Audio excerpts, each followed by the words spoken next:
Ladies and gentlemen, do not go anywhere. We're about to bring on the man that's known as the People Mechanic, one of my dear friends who's changing lives every day, Gary De Rodriguez, coming up next on Cliff's Notes. Real estate agents, are you struggling with the day-to-day grind, dialing for dollars, putting in hours of floor time with little to show for it? Are you looking for tips, tricks, and tactics to accelerate your career as an agent that will have you closing more homes, working with more clients, and earning more money than ever before? Hi, my name's Cliff Freeman, and I've spent the past 2 decades of my real estate career running one of the top brokerages in DFW and personally coaching over 1,000 high-performing real estate professionals across North America. I created this podcast to share the strategies and tactics you need to explode your real estate business. I guarantee it. And guaranteeing it means bringing the goods, and we are delivering today. Folks, welcome to another episode of Cliff's Notes. I want to make sure you've got a nice, big, clean legal pad and a sharp pencil or a full pen, because you're going to get it today. Writer-downers, I'm telling you what. Let's just go right in it. Trelvis, thank you for being here today, sir. I know we're going to have a great show, and obviously C3, my co-host, but I want to introduce without any further ado, Gary De Rodriguez. Welcome to the show today, Gary. Thank you, Cliff. Hi, everybody. And we've developed quite a friendship over the years. You and I first met. I don't know. I guess it's been 5 or 6 years ago. At least that. At least that. But ever since I met you, I knew there was something very unique and you had a very unique talent when it comes to helping people. You've got an amazing resume. You've coached some of the top business leaders in the world. You've been focusing in the real estate industry since I met you a little bit, and have coached some of the top performing teams in the world. And I'm so excited to have you today as our guest. We've got so many cool things we're going to unpack and talk about. And not only that, we're also going to talk a little bit about kind of a partnership that we're going to put together here to help real estate agents. So watch the whole show today, folks. You're not going to want to miss it all the way up to the very end. All right. So why don't we begin, just if we could, with a little bit of background about Mr. De Rodriguez, because there are some of you in the audience who haven't been to the Hall of Fame yet and may not have seen him there. So I want to just take this opportunity. We have a lot of really high performance, really cool celebrities and people on here, but I think the piece that really gets people to relate to our guests is to be able to just kind of get them to open up and talk a little bit about just who they are. Tell us a little bit about Gary, if you would, and take us back as far as you want to go, because I know the audience is just chewing their arm off wanting to get to know you. Yeah, I got all this gray hair, so it goes back a while. Actually, I started my whole career in the AIDS crisis, to tell you the truth. I went in and because no one was doing anything, I decided I would do something. So I organized the first AIDS educational seminar in Southern California, pulled down the politicians from Sacramento, all the head doctors of immunology from the major hospitals. I helped a group of 5 other people. We developed the HARP program, which was a holistic AIDS response program. And we ran educational seminars because no one knew what it was in those days. And my whole thing was, I'm going to jump in. If no one's doing anything, I will. And so I organized that and was working in that program for about 9 years. So it was a very intensive program, and that is where I decided I needed to find ways to change people quickly. Because you were diagnosed in those days, you were dead in 3 months, you were a skeleton in 3 months. So I jumped in to figure out how to actually work effectively with people to resolve their life in a 3-month period of time. And hence I got introduced to neurolinguistic programming. I'm a master trainer of NLP and a master trainer of a process called humanistic neurolinguistic psychology, which is more of the higher logical level evolution of NLP. And my whole premise was, you have to help people understand how to resolve things quickly, how to begin to get to resolution with the past quickly, and then how to create, even in a short period of time, a dynamic way of making peace with your life and producing the best possible results to be a powerful force for good on the planet. So that's how I launched. I launched in this epidemic that was truly devastating communities across the globe. And it was a really important passion project for me. And from there, I started doing seminars, and then different organizational leaders would come and do those public seminars. And then they began inviting me into their organizations to do those seminars within the organizations. So I've been doing this for a good 35 to 37 years now, and coached over 11,600 people worldwide, and have worked ardently on developing processes that will resolve people's issues very, very quickly, and created a career out of helping people. And that is probably what my destiny's always been. But I, luckily, by the grace of whatever runs this whole show, I have, not you, Cliff, the other show. I've already resigned as master of the That's universe. right. Yes, thank you. But I really knew that there was something really powerful that could happen. People didn't have to suffer between the ears as much as they do. And when we start looking at higher performance, we have to remember that there's 10% at the conscious level, 90% at the unconscious level. And people, if they don't unpack some of that stuff, because there's a lot of executives that I work with, a lot of agents as well, that there's so much stuff that goes unresolved that they become more reactive than proactive. They live in far more fear than they require to live in. And there is this energetic field that issues off the body, proven by science, measuring out 15 feet from the body, that either attracts or repels. And that field is created by the emotional states that we walk around in. Those emotional states are created by the way we think, and thought always manifests as the word. The word manifests as the action or the behavior. The behavior then turns into a habit. The habit then hardens into character. So the whole cascade of our success begins really with what's rolling around in and between our ears. Mm-hmm. One of the greatest, I think, business gurus that ever lived was Peter Drucker. And he said, what makes leadership is consistent and congruent behavior. You cannot have that unless you have mental emotional management. You don't even know what to address unless you have self-awareness. I know the Stanford University's Advisory Council on Leadership was asked, what is the one thing that is absolutely essential for all leadership? And they said self-awareness. Well, if we're gonna have self-awareness, we had better understand what's rolling around from our family of origin. I know people go, oh, that's in the past. No, it's not. Because feelings buried alive, they don't die, they mutate. And they mutate into all these different ways that we guard ourselves, that we stop ourselves, that we excel beyond the point, that we destroy relationships. All that happens because of some iteration of fear. You're talking about the imago. I am talking about the imago as well, yes. All right. So give us an example of how something that happened that long ago would continue to be manifest in somebody's life. Happy to. I was working with an executive in Australia. I was hired by the company to come in, and he was a very critical part of the executive team. And yet he was having tremendous performance ups and downs. He also had sort of a joking CEO that was, always joking with him. And this guy was about 6'4", built like Chris Hemsworth. He was a big guy, really good looking. Everyone thought he had his world together. And there would be times he would just crumble and go internal, and no one knew why. So he heard me speak once. He had some trust in me, and they set him up to do some coaching with me. And he came in fully transparent, fully willing.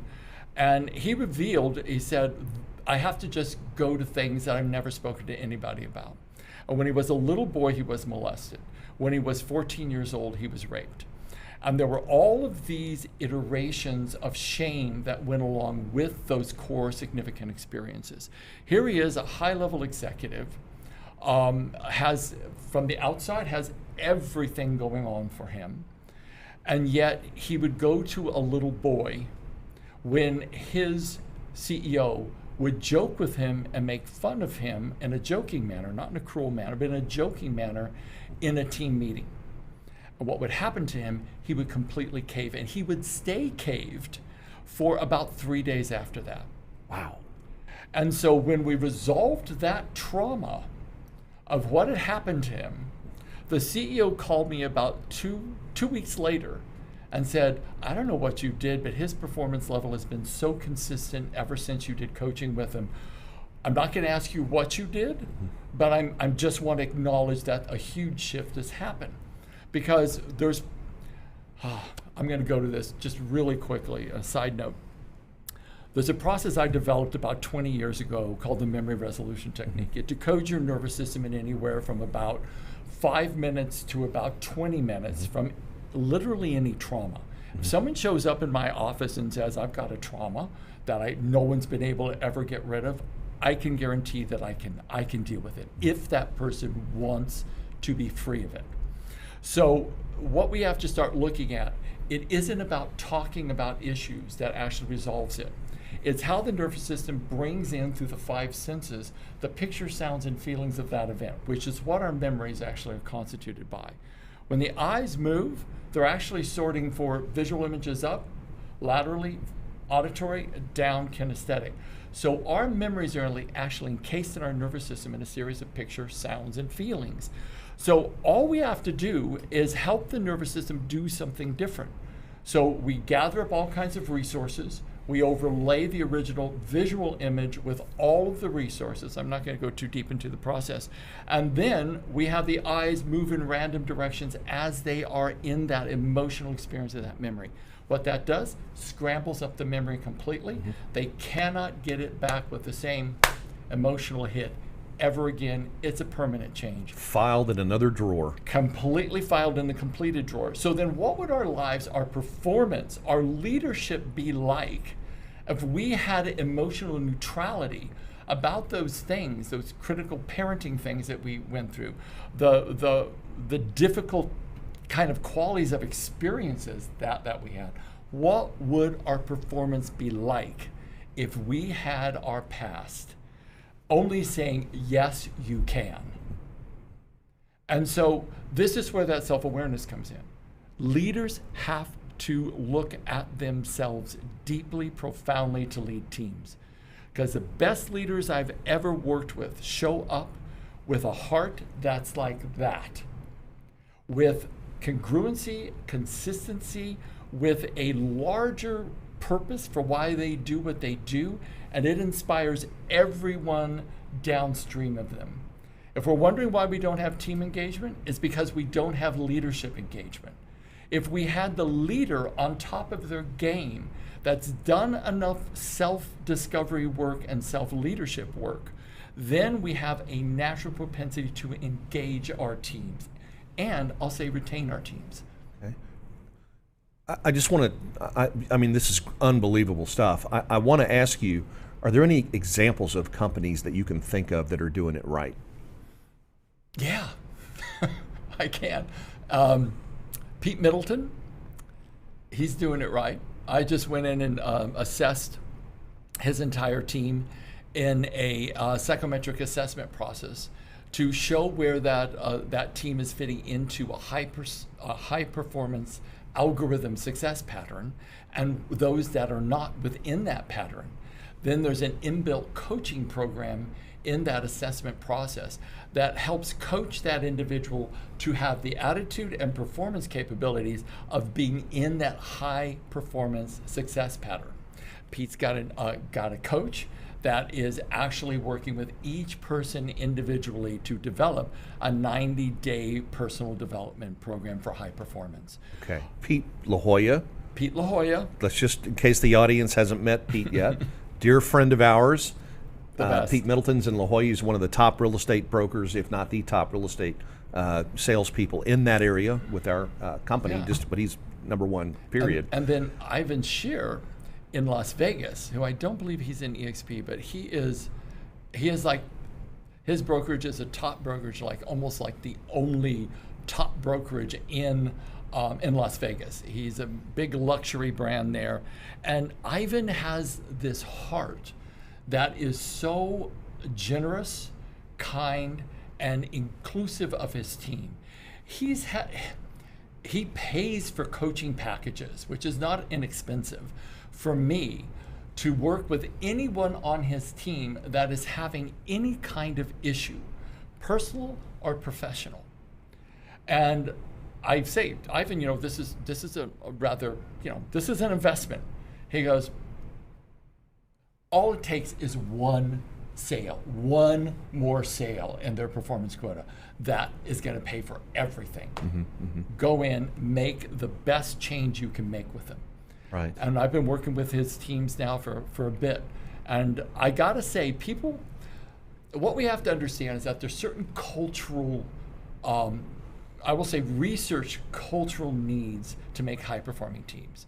And one of them is a culture of caring, a culture of education and personal development, a culture of integrity, a culture of self-actualization. Those are some of the proven, and there's more, but those are some of the proven cultural competencies that need to exist in organizations.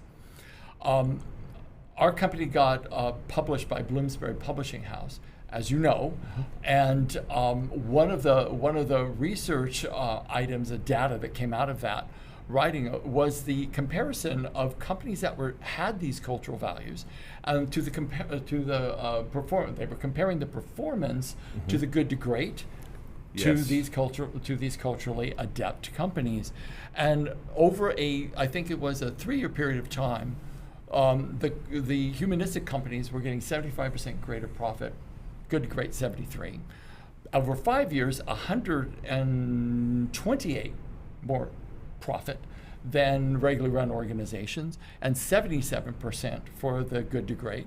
Then over a 10-year period of time, 1,208% greater profit than regularly run organizations. Good to great made 331% greater profit, which means that there was a 900% difference between actually really caring and investing in your human equity to what the good to great companies were making, which are already making 3 times greater profit than regularly run organizations.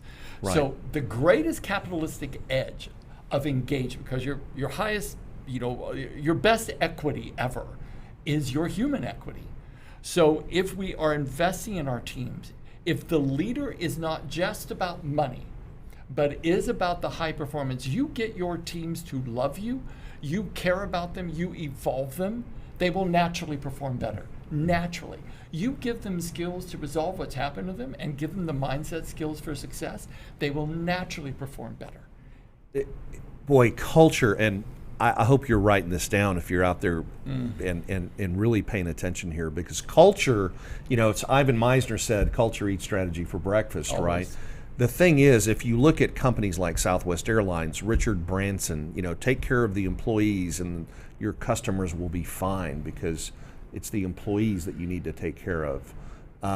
Harley Davidson, you've mentioned several when you've spoken in the past. These employees aren't the highest paid necessarily, but they'd take a bullet for the CEO of the company just because of the culture and the core values that these companies have established. Yeah, it's a culture of love. I mean, just frankly, you call it humanistic. Your book was Humanistic Business, right, but it's really, the business of love and caring for your people. Absolutely. When 9/11 happened, Southwest Airlines was the only airline that didn't lay off everyone. They were the only one. That's right. Yeah. And so, as a consequence of that, the loyalty of Southwest Airlines employees. I was on my way to a gig in San Diego from Dallas, and I was in this restaurant eating, and I had my suitcase with me, a little carry-on. And so there's a group of women at the table next to me, and they go, "Hey, where are you going?" And I said, I'm heading to San Diego." And they said, "What airline are you flying?" I said, "I always fly Southwest." 3 of them got up, literally, they're off duty. They got up and they came over and hugged me and said, "Thank you for flying our airlines." And I'm thinking to myself, oh my God, this is incredible brand power. I don't know if Delta or United or America would have done that. Right. But Southwest did, and I was just like, wow, this is love. So I was impressed. That's why they call it the Love Airline, right? That's why they call it the Love Airline. So let's drill back down into real estate, because you recently have really made a sustained effort to help our industry, our particular industry, and you've coached a number of really top performing teams across the country. What have you seen? If you go back and look back, is there a common issue that all of these high-performing teams are having a struggle with? What can you put your finger on, Gary? I'll say that over the years, not so much recently, but over the years, what I've witnessed was, it comes down to just what I spoke about, is that brokers are generally running around with a lot of plates in the air, a lot of plates. And their focus on the people and themselves, their own congruency, is less than focused. It needs to be far more focused. Okay. Additionally, the engagement. A lot of times, teams, larger teams especially, will have 4, 5, 10, 20 high-performing agents, and a large swath of the members of their team is not performing at all. There's a lack of engagement. Selection of team members is highly important, because a low performer on a team will bring down the energy of the entire team. Ultimately, a leader's job is to build human energy and to build the human engagement and vision. When that is not given, or that is not happening, team members that have less of a commitment will actually start to deteriorate the entire performance of the culture of that particular team. So selection is really important. You need to have psychometric assessments that shows you what the other 90% is underneath the conscious sort of, you've interviewed well, you show up great, you look great, you've said all the right things, you're hired, come on to our team. It has to be absolutely data-driven as well as observational and subjective-driven, but you must have data. Okay, but your recent years of research into this has led you to some pretty significant tools and analyses that you now, and this is what you and I have talked about, is something that we believe could really make a huge difference in the performance of large real estate teams and even small brokerages. And you touched on it there. Yeah. Let me speak to that a bit more. Sure. I think that if you're going to look at retention and scaling, you also have to look at the demographic generationally that's coming into the workforce. Gen Ys, Gen Zs, Gen Xs, millennials, they're all coming into the workforce now. Some of the basis of the research on what these new generations really want out of a job is personal development. They need a career path that is clearly defined with a vision. They want to be able to make money, there's no doubt about that. But they also desire to be able to make social impact as well. And if none of that is in existence in the values of the group that you are engaged with, then that particular individual is not going to have the sustainability, because their higher values are not being reached, they're not being actualized. This is why when I go into organizations, I want to make sure that what are the values? Like, what are the mission that is governing your brand? That creates then the vision. And then if you don't have that clearly defined with strategies to actualize that out into the communities, then who are you? Are you just this puppy mill that grinds out homes, selling them and selling them and selling them? Or are you someone who's going to evolve people, increase their own leadership, increase their self-actualization with some of that profit, do social outreaches out into your communities that you're serving, so that you inspire your agents, you inspire the people working for you, and they know that what your organization stands for is a powerful force for good. And that inspires everyone. And when that is part and parcel of the DNA of a team, then you start having tremendous engagement. You start having loyalty, and you start having more motivation. Yeah, I think that just nails a big piece of the puzzle that as real estate people, we all try to differentiate ourselves, and we come up with these cute, either a slogan or something that really, the proof is in the pudding, and it's what you do with it. It's really about your profit motive more than it is about your profit, right? So I think if I hear you correctly, what I hear you suggesting is that we're kind of focused on the wrong thing if all we're looking at is production. Values are skewed. And you've actually come now with a way to measure, because it's no longer really a guessing game to determine how to build the team, right? And then how to develop the culture around the team. You've got the ability to measure the metrics on how those areas that we never tracked really before, now we can come to the table with something that will actually help a leader manage that part of the business just as they manage, the contract to close, for example. To select, to evolve, and to develop the team member. However, the broker has to be able to sit down with their team, their leadership team, and really look at who are we, what do we stand for. And when I go into an organization, it's always, I want to know who you are. Like, you need to know your values. You need to know what your personal mission is and what your personal vision is. And the whole executive team needs to know that about themselves first. Then you can begin to start developing a powerful mission statement.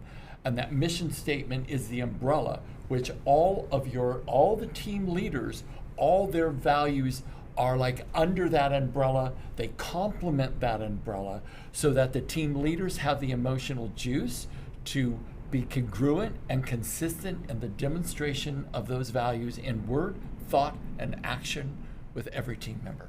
When you have that, you have what Peter Drucker calls consistency and congruency. Consistency, two words, two very powerful words, that consistency and congruency. I used to think that was an SAT word, right? Yeah. Congruent, that means simpatico, right? It means like on the same wavelength, same length, right? Yes, absolutely. Wow, this is deep. So at the end of the day, though, the legacy real estate companies, where it had been more like herding cattle, it was just a people thing, more numbers. I remember the calls at a previous brokerage that I would have with the regional director, and it was all about head count. It was literally like, how many new Angus do you have? How many new heifers? How many, what have you got in the feedlot right now? And there was very little focus on actually helping those people in the business, the agents, build a business and build something worthwhile, build something that could create a legacy for their family.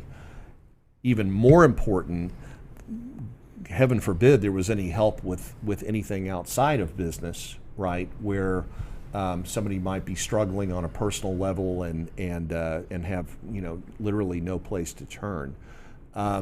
What do you see, Gary, as the industry that we're in is changing dramatically right now? There's a big shift toward teams, and EXP has come in and just completely disrupted the industry with this model of sort of no franchise, one team, one brokerage, and it brings back the element of collaboration, and it's really a different environment. I just want to get your thoughts a little bit on how you see the impact of some of these changes on an agent's ability to get on a platform like that and to be able to scale and grow now that these kind of barriers and toll booths have been brought down. Right. Everything that I've said previously applies to that answer, so I'm not going to repeat that. But one of the things that I think is going to be really important, especially to scale, and all the strategies of being able to bring in, traffic and bring in, how many people do we have on our books, how many closings are scheduled, all that is vitally important. So massive action and good business acumen and strategy is imperative. But coupled with that, it's the intention for how the business is done. It's the emotional states that drive everything. So how are those emotional states driving those acquisitions and those closings? Who are you? How are you showing up in the marketplace? So the two go together. But when you're attempting to scale, you better know how to influence. And so one of the things that you and I've talked about, because I'm a master trainer of NLP, I train all the platform skills, how to actually influence at the collective unconscious of an audience. Only 7% of the meaning of our communication is words. 38% is our tone of voice. 55% is our physiology. Now, there's 3 very specific learning styles in an audience. Some people prefer to learn visually, some auditorily, some kinesthetically. There are tonal patterns and word choices that a presenter or an influencer must be able to engage all the group with 3 different learning styles, and you can do that through tonal modulation and word choices. There are 5, 6 different archetypes, physiological archetypes called satir categories, created by Virginia Satir, who was a mother of the family form of therapy, and they're incredibly impactful. If you align the correct satir category physiological archetype to the punctuation of a presentation, that goes all the way into the unconscious mind of the audience. You show up incredibly congruent between your word, thought, and action, and you show up with power when you know how to utilize it. So I train speakers. That's one of the things that I do. Teach people how to influence either 1 or 1,000 or more, and allow them to learn these platform skills that gives them the ability to influence deeply when the heart and the mind of someone who really cares is aligned to the physiological archetypes, to all of the processes to influence at the unconscious level. Then they are unstoppable as far as their influencing capabilities. Okay, Tony Robbins is somebody who's really perfected that. I mean, he's incredible with an audience and presentation skills and so forth. And it's something that is grossly it's a skill that's we really lack in our business, the real estate business. And in particular, we just think because we can go out and get in front of a husband and wife and list their house, we're great presenters. But that's nothing compared to what you're talking about, which is to be able to influence a large audience of people, or a live audience of agents that you're leading, and that is something that I know you and I are so passionate about that we're actually going to. We're putting together right now a program, a 2-day program that's going to take place in January. If you want to write this down, and if you're interested, okay, we're going to actually hop on Liberty of the Seas, and we're going to head down to Roatan, Honduras. That's a 2-day at-sea trip, and I think we're going to probably have 1 day, we'll figure it out. It's either going to be 2 days down or 1 down and 1 back, and then we're going to stop on the way back at Costa Maya and Cozumel. But if you feel like that you would like some personal instruction from the man himself, why don't you reach out to me, and we'll see if we can get you a spot on that boat. I'm taking my team, and everybody in my group is going to be going. But if you'd like to be a part of this, we can open it up to a few select people, Gary, and it's very generous of you to offer to spend your time. There will be some small costs associated with this, but for the most part, I'm going to underwrite as much of it as I can. But I would like for you, if you're in the audience and are interested, please reach out to me. But the goal of this is normally you teach it in 3 days. I normally teach it in 3 days, but seriously, this is no upsell or anything. I can only take somewhere between 20 and 30 people maximum. So if you are interested, let Cliff know. because it's just the way that the training rolls itself out, because there will be some presentations as well that we'll be doing, because once you learn this information, I'm going to ask you to get up and present with that information so I can coach you. So generally when I do a 3-dayer, because a lot of people have deep, I won't say unfounded, but they will have a lot of terror around presenting in front of a room.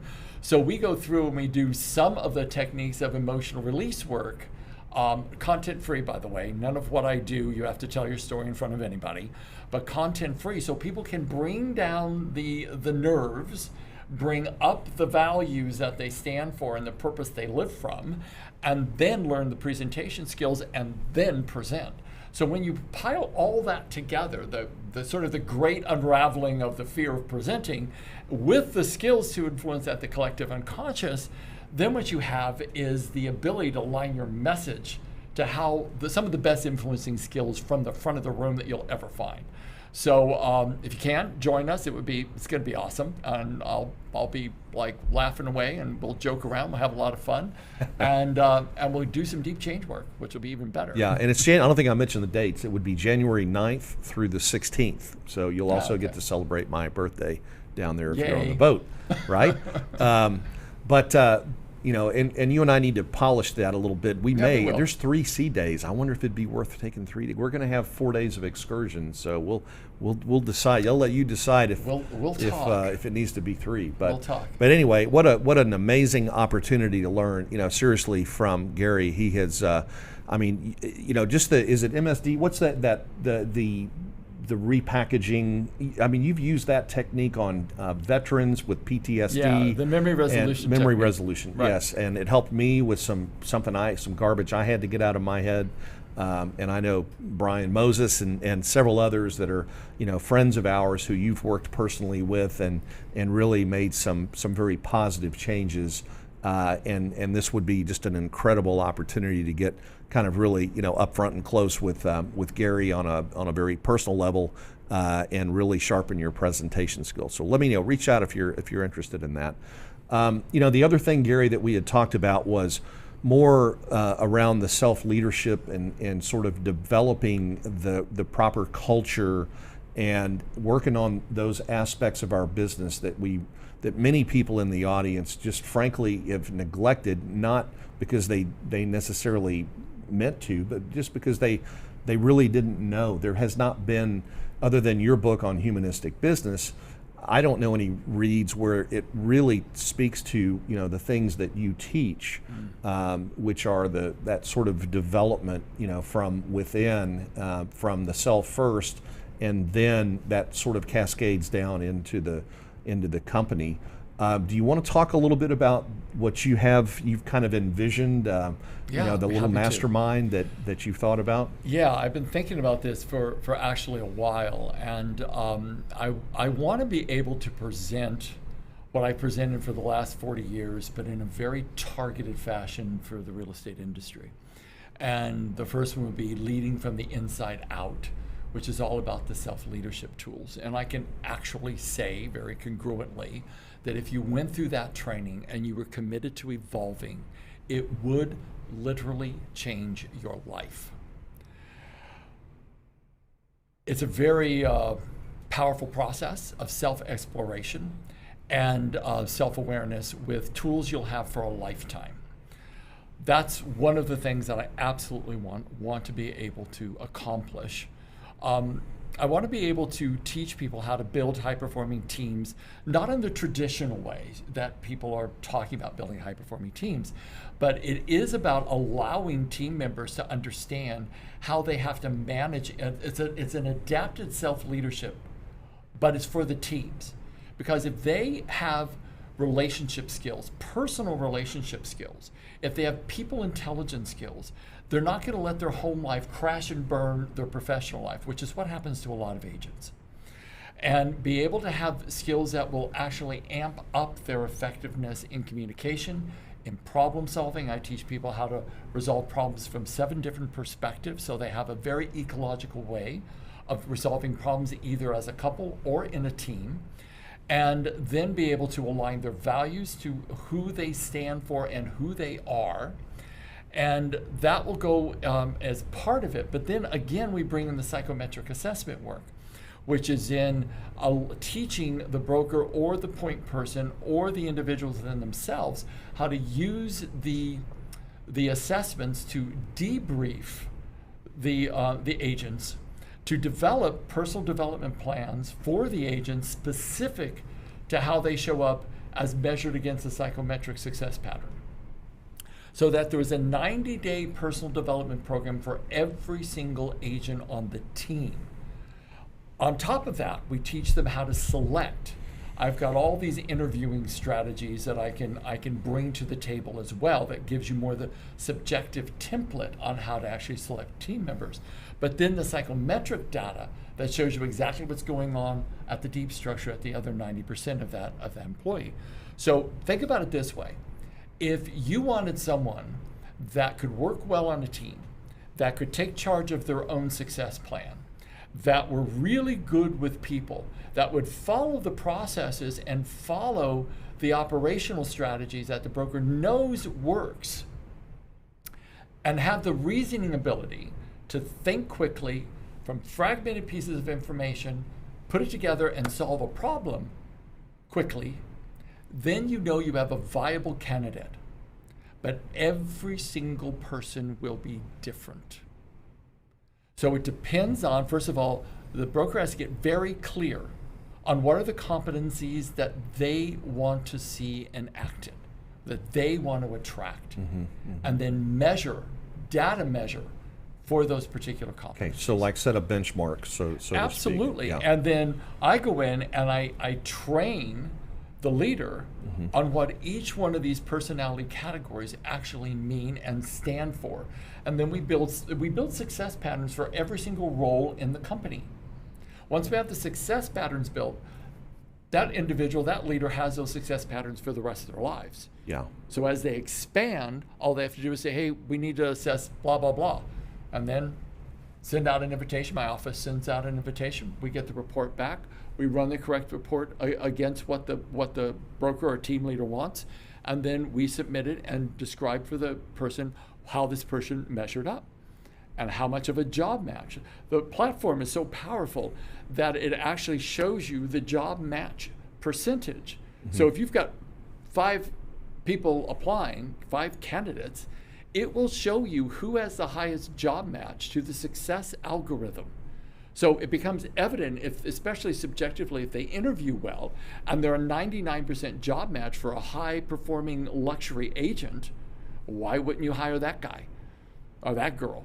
Why would you hire the person that's a 77% job match? Right. So, but you won't know that because you have to hire the highest potential and then train them up. Yeah. You have to make sure that they can be trainable. And that's what the assessment gives you. You know, that's funny because we know the numbers and they're ugly, right?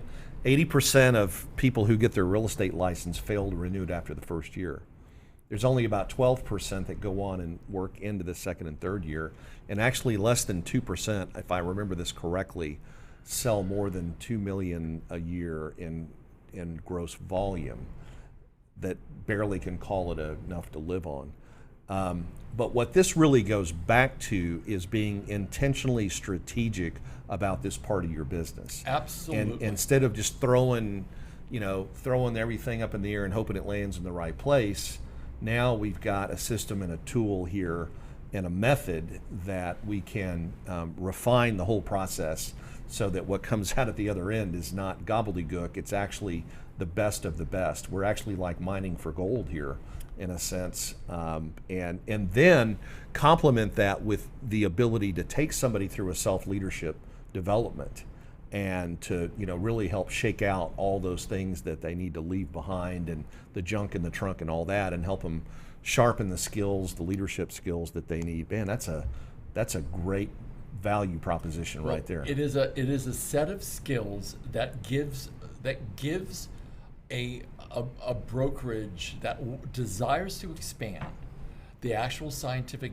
data to help them do it strategically, that will guarantee far greater percentage of success than ever before. And unless we do this, then we're building our team somewhat blindly. And that is where we end up getting incredibly frustrated and wanting to throw in the towel because we can't get the people to do what we want them to do.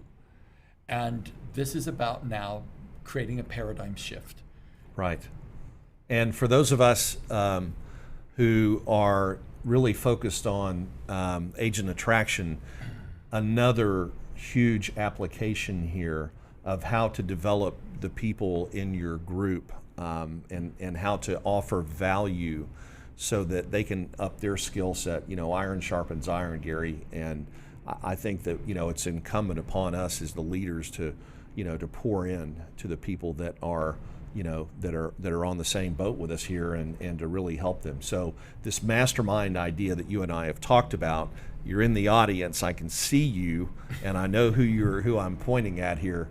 I'm going to be tapping you on the shoulder probably to see if you're interested in joining us on this opportunity here, because this could be really, really huge.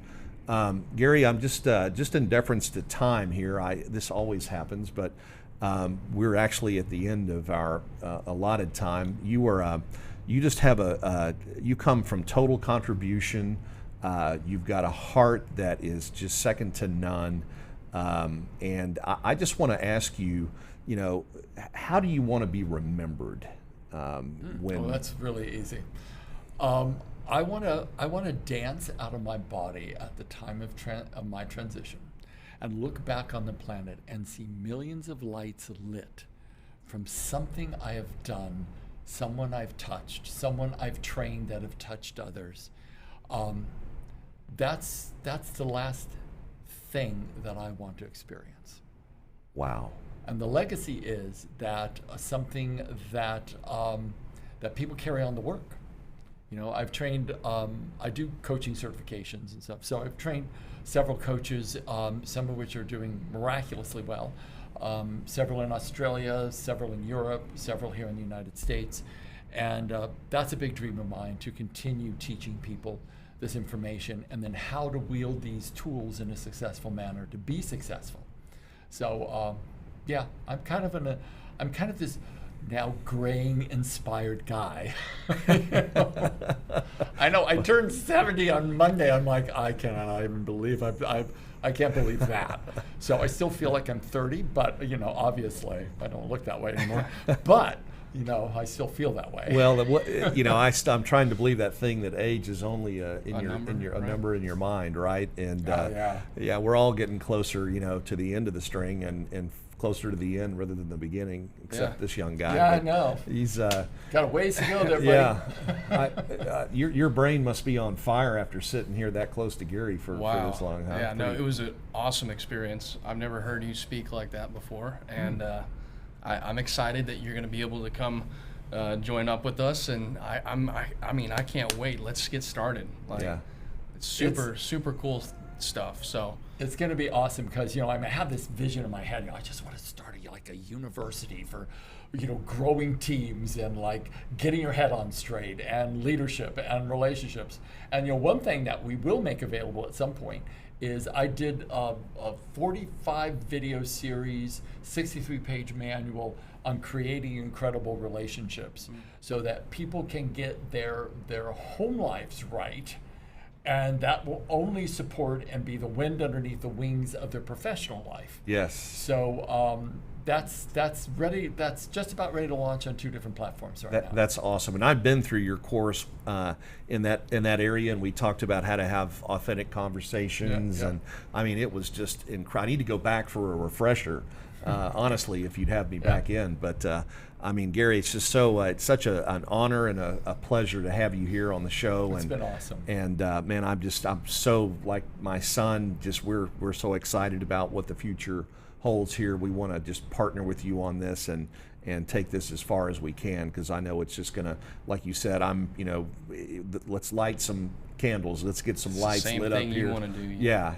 And you know, let's try to leave this place a little better than, you know, when we came. Yeah, that's the whole plan. Yeah, amen. All right, sir. Well, thank you again for being here. And audience, How could someone get in touch with Gary? Oh, that's a great question. Thank you. Yeah. My son's holding me accountable here, right? That's exactly we'll right. go in and put your contact information down. Is there a way, do you have an email address you'd like to share, or any way to get a hold of you if somebody wanted to reach out? Sure. Yeah. It's Gary at people, just spell out the word people, and then after the last I, put ISTIC. So Gary at Peopleistic.com. And just shoot me off an email. Happy to answer questions and have a chat. But I just want to say how much I love working with you, Cliff. I've always loved working with you. And it'll be great. It'll be great to create something big. Yeah, I'm excited. Yeah, me too. It's going to be one for the Gipper. Yeah, for sure. Definitely. All right, guys. We'll be back next week, I believe, right? That's We're not right. traveling next week, are No, we? sir. Trelvis, thank you so much for your kind consideration today. And your laughter. And Yes. sorry about losing As Joey always. Galloway, but we'll cover that on another show. But anyway, you guys tune in next week. Hit us up. Let us know if you're interested in either the trip January 9th through the 16th down to the Eastern Caribbean, or in our mastermind that we're looking at getting started here real soon. And we'll see you next week on Cliff's Notes. All right, folks, tune in to Cliff's Notes every Thursday at 1 o'clock Central for the tips, tricks, and tactics to explode your business. I dare